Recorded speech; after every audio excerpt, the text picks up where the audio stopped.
Hello, my dear followers. Welcome to my channel and my video. I'm so glad to have you here. Today, I'm once again here with a real-life story. I'd like to mention that I've adjusted some parts of the story. Please support me by subscribing to my channel, and let's get into the video.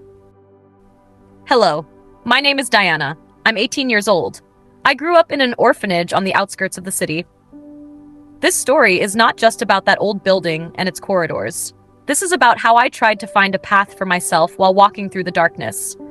I never knew my mother or father. As a baby, I was left at the orphanage door one autumn night. Wrapped in a blanket with a piece of paper next to me, her name should be Diana. Please take good care of her. That piece of paper was the only trace of my past. I kept it under my pillow for years, as if one day someone would come and tell me the rest of that sentence. The orphanage stood in a forgotten corner, far from the noise of the city. A 4-story, old building, small windows, dim corridors.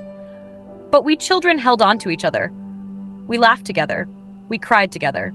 Still, on some nights, an emptiness grew inside me. When I turned 11, I discovered books. The old novels in the dusty orphanage room became my refuge. With them, I escaped into other worlds.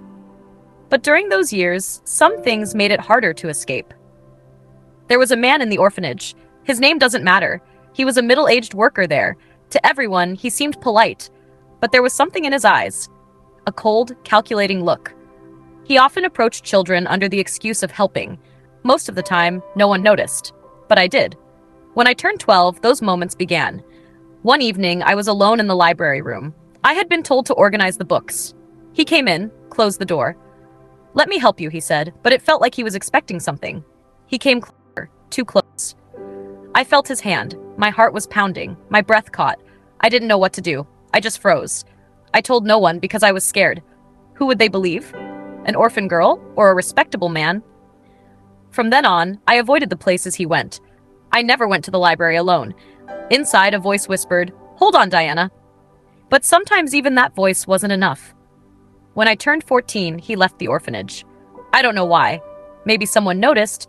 Maybe something else happened. But when he left, I could finally breathe. Still, the memories never left.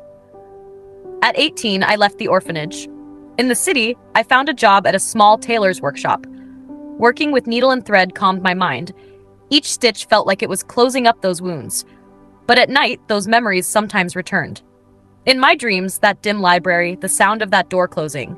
Still, in the mornings, I would stand in front of the mirror and say, "You are strong." Now I'm 21. I still keep that piece of paper.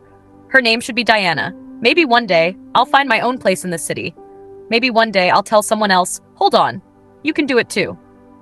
That's how my life has been. I'm truly sorry for what happened.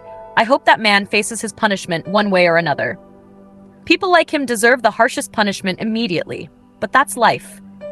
What do you think about this? By the way, please don't forget to support me by subscribing to my channel. I love you all so much.